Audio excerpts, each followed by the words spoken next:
Today we're going to introduce the business plan, and it all starts with defining the business plan.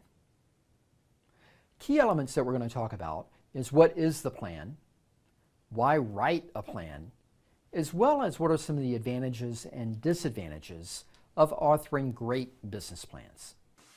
It's essentially your playbook for running the company. So in that way, we're looking at it's the plan for the creation of the company, what's it going to take to get it launched, as well as what's it going to take to manage it. And with most plans, you're going to be looking somewhat in an infinite timeline. What do you think the business is going to be doing 3 years from now, 5 years from now, and in perpetuity? Now, the bulk of your attention and the bulk of your pages and the bulk of your focus is on what are we going to do now and what are we going to do in the next few years. But it's talking about the marketing, inclusive of the product design and development. It's talking about the operations. It's talking about the financing. It's talking about the teams and the partnerships. And you're doing it all in typically less than 20 pages. So in that way, you could spend hundreds and arguably thousands of pages on these topics, because it's a big deal to write what is my company going to do in every detail forever. Why is it constrained? Why is it often less than 20 pages? Yep. Potential investors can read through it quickly. There's the element of, well, who's the audience? And we'll talk about audience, and be it you as the team that's the audience, or partners or investors or lenders that may be the audience. Their attention span is relatively brief. And even 20 is a bit on the long side. But in that way, if they're going to put thousands or hundreds of thousands or millions of dollars into a venture, they want to see the details. And so that's, again, why we work with something that I would call kind of a medium weight at this 20-page element. As far as what is it? So in that context, it's defining exactly how the company is going to materialize, exactly the market size, exactly the competitors, why the team, as constituted and as it plans to evolve among the founders, the management, and the advisors and investors, is the right team that can carry this off. And it's also an owner's manual for the company. Even if you don't plan to raise money from investors, even if you don't plan to seek a bank loan, I would argue the business plan is certainly worth doing because it gives you as the owner some insights and it puts some ideas to paper and it lets you connect the dots of how does the product connect to the market, connect to the competition, connect to the financials. And you can use it as a goal-setting instrument as well that we'll talk about. So in that way, it, again, forces you to write things down. Particularly if you're working as a team, it helps you to set some goals. It helps you to define where do we want to be in a year, where do we want to be in 3 years, particularly on the financials. Also helps focus you on what you should do and what you shouldn't do. When is it valuable to know what types of products or services you should do, or what types of marketing or customers you should go after you write the plan initially? When is it valuable to check in on those things? Yep. Before you make a new product? Okay, before you make a new product. So you may be very clear in the beginning, this is what we want to do. This is our product. This is our audience. This is how it's competitive. But in 6 months, in a year, what changes? What changes for your venture a year after you've started? Does anything change? The market might change. Customers' opinions might change. The short answer is everything may change. The market may change. Competitors may change. Customer needs and wants change. People know what a netbook is? Heard of a netbook? Yeah. What's a netbook? Laptop. A netbook is a laptop? Oh, a small laptop. A small laptop. What can you do on a netbook different than a laptop? Bring it around easier. Okay, it's highly portable, smaller than a laptop, lighter. What else do you think a netbook was designed for? Wasn't it designed like mainly to use the internet? The internet. So again, the name kind of alludes to a netbook for an internet. And so a couple of years ago, people thought that everybody was going to replace laptops with netbooks. All you needed to do was get to internet, and you would no longer need a laptop. You don't need software on your computer. You don't need files on your computer. You just need internet access, and everything's going to be at your disposal. And you can buy that netbook for half or a third or the quarter of the price of what a laptop would be. But they never really took off. Kind of died out. Why do you think the netbook market never really took off? I think part of it could have been the popularity of tablets. Okay. So tablets came along, and I no longer really needed a keyboard. Portable was good, but I'd rather have more portable. And kind of the form and the feature and the function of it was somewhat inferior to tablets, pending your purpose and use of the tablet. What else do people do? Anybody not store any files locally? You just put everything up on Google, you put everything on these cloud drives, on Amazon. You don't keep any files locally at all. None. One? Yes? Two? Why? My computer shut down, so I can't save stuff anymore, so I have to do that. Okay.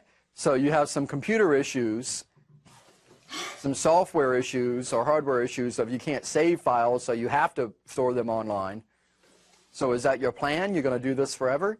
No, I'm going to get a new one. Okay, so it's kind of a temporary fix. You do it? Yeah, because Why? whatever computer I use has my files. Okay, so it gives you a little more flexibility of I don't need my computer with me. If I'm at work, if I'm at school, if I'm at library, if I'm with friend, etc., all I need is web, and I can get to the files I want. What's the problem with that? What's the downside with that when you go into a scenario where everything is online?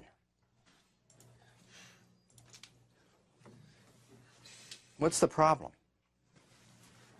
Why only one person do it intentionally, one person does it as an IT workaround? Why do the other 33 of you store files locally? I think it's less convenient Which is less convenient? storing them online. Okay, online feels less convenient. Why? Because you have to go onto the internet. Okay, because you have to get online. We may not have web access everywhere we go. So we have to get online. And even if we do have web access, we have to kind of take the time. Yep. Well, personally, it's because I always know if websites crashing or sometimes Okay. not saving properly. So Sometimes you can't get online. Sometimes you don't have an internet connection. Sometimes sites are unavailable or crash. Why else? Why not keep your files elsewhere and remove them from your local PC? What may happen? Yep. You could be hacked, potentially. Okay. People have security issues of would they potentially be hacked? Could somebody get on that server and see those files that are off in some cloud? Whereas do I have more confidence that at least if they're on my local, if they're on my hard drive, if they're on my local device, do I have more confidence that they're secure? So again, there were a number of reasons that it never really took off, and it changed, and you saw companies recognize that, the smart companies recognize that, and get out of the netbook market pretty quickly and go back into an ultrabook market, which kind of sat in between in the context of still light, still very portable, but still retained all of those kind of laptop advantages in large part. What we also saw was the technology that emerged. Hard drives are increasingly rare in your laptop. Why is that the case? Why have a hard drive, meaning that a disk that's going to spin around like a record player to read data, why are they scarce? they easily overheat. There's a heating issue. Solid state drives have replaced them What's a solid state drive? as the moving parts. Okay. So what we're finding is that these types of things, these solid state drives that people have had on key rings and whatnot for a little while now, that has no moving parts. It's just kind of data. You're just getting elements like this that are big that are in your laptop. What's that do for your battery when you don't have to power anything that moves? Lasts a lot longer. Your battery lasts a lot longer. What's that do for your durability? I can drop this thing and I have no concern that my data broke or that my drive is not available. Why?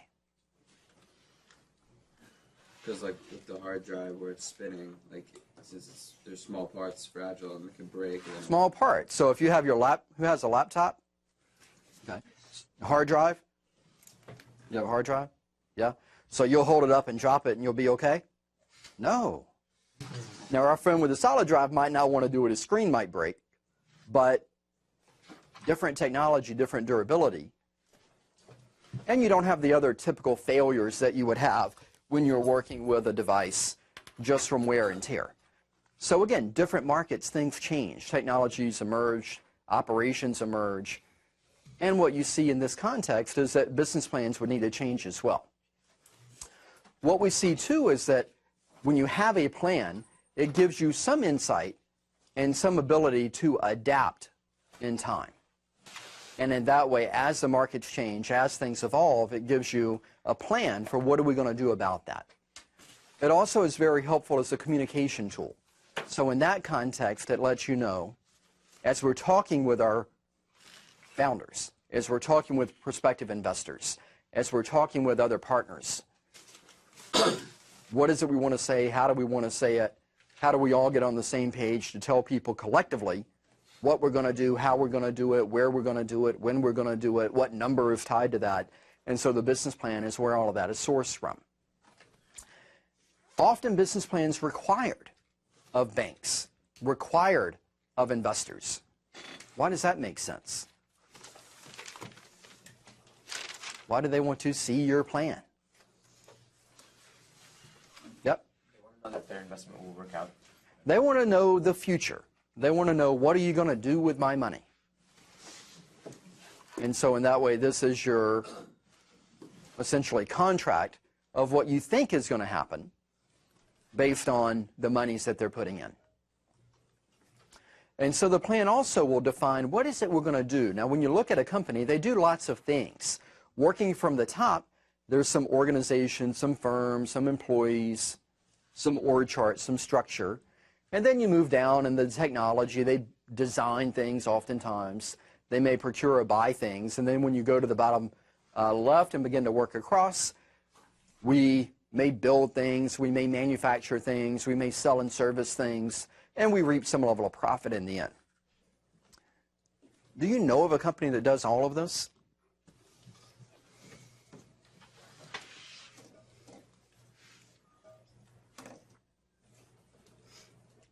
Well, let's go down the route. So Under Armour shirt.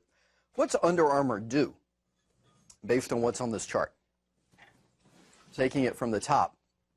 Do they have a firm infrastructure? Is there a company? There's a company. There's HR. Do they do technology development? They do. So they do a lot of these top line elements. What about in the lower left? These logistics, operations. Do they make anything? Say they make nothing. Nike makes nothing. Adidas, Reebok make nothing. Why is that a true statement?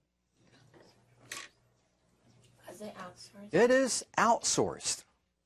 Why does Nike need to own a golf club manufacturing facility? Why would you want to own a golf club manufacturing facility?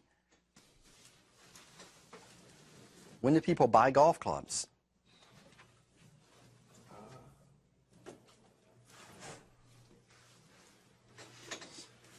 Or track shoes?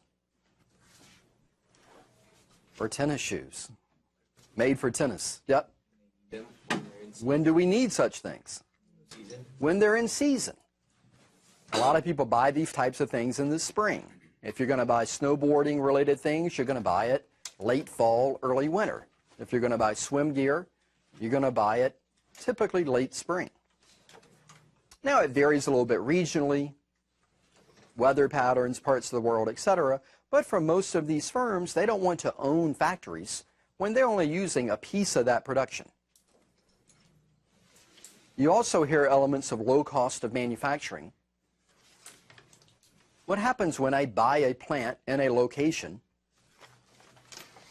and I think that there's a low cost of manufacturing, a low cost of labor associated with that? What happens as communities and markets and cities grow? What happens to the cost of labor? It goes up. It goes up. So as cities emerge and grow and get more populous, cost of living goes up. Cost of labor goes up. What does that mean if you own that factory? Yep. It costs more money because you pay the workers more. Okay. So in that way, all of your costs went up. What does it mean if you have outsourced to that factory? What do you do? What do many companies do? Yep. I mean, it depends on if they have a long-term contract. And if they don't, If they don't, they might leave or negotiate. you move somewhere else. You find new providers. So you see a whole pattern of this emerging. And fundamentally, Nike is not the best at manufacturing. Under Armour is not the best at manufacturing. They want to go to the people that know how to manufacture well, and they can move around based on who gets better and who gets stronger and who gets more competitive. Most companies do these elements that are shaded. Most companies, there's some element of company, there's some element of design, development, but most firms are not involved in manufacturing. Not all firms are even involved in marketing and selling. Now, a couple are. There are a few Nike stores. There are a few Under Armour stores. But I would expect that 95 to probably 99% of what they sell is not out of the few stores that they own. They're selling into all of the other retailers, the big box retailers. So in that way, even marketing and sales they do, but it may not be to the end consumer. It might be to some intermediary as well. The reason this chart is helpful is that you want to think about these. You want to think about these elements of value chain as you're looking at your companies and recognizing what are we going to do versus what may still need to be done, but we're going to do it through other partnerships or agreements or outsourcing. So great plans take some time. And I've worked with entrepreneurs on plans where they were on version 17 before they showed it to the first investor. And took about 8 months to write that plan. Typically not the thing you write in a weekend. Typically not the thing you write in a month. May take some time. And particularly with awareness of business model canvas, doing business model canvas, kind of validating your plan, getting that customer feedback are things you'd want to do before you would write the full business plan. So in that way, disadvantages are it takes time, needs to be updated, not something you write once, put on a shelf, and never look at again. Also something you want to invite some critical review of. And that way, who do you want to review your plan? Oftentimes I have students that want to see an example of a good plan. Good plans are hard to see. Why is that the case? Why don't I have a whole catalog of great successful business plans for you to look at?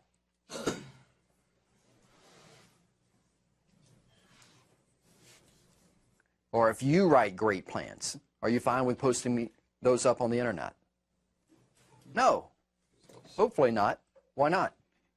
Because then everybody's going to know all of your plans, essentially. So. Everybody knows your deepest, darkest secrets. Everybody knows your plan. Everybody knows how you're going to attack and have success in a given market, and we don't want to share that. Rightfully so. So in that way, again, we don't want to typically distribute our plan on an open basis. So who do we share it with to get this feedback that we want? Who do you show your plan to? You. People that you know, hopefully. So some people that have some level of insights or expertise that you may know, might be a friend, might be a family member, might be a former colleague, might be faculty, might be other people that you have met or know in some capacity, or other people that you meet that have some trusted reference or affiliation. But it's, again, I'd say very discerning in how you do that and when you do that. In summary, when you consider the business plan, many of us think that it's a document, again, that's only used for investors or to get loans. But as a reminder, this is your owner's manual. The business plan, in my opinion, is best used and best leveraged by the owners of the company, and it's really your playbook for running the company. It's a tool to plan, track, and also adapt the company. It's also a tool for raising capital, but more fundamentally, I think it's something that if you put sufficient time and resources into and revise periodically, it's something that can be used by your senior team within your organization to make sure you're doing the right thing at the right time and that you really stay on track to what your goals are. And if those goals change, if your techniques or tactics or strategies are modified, you update the plan from there. And so in that way, again, it's a living document that's good not only for investors, but great for your team alone.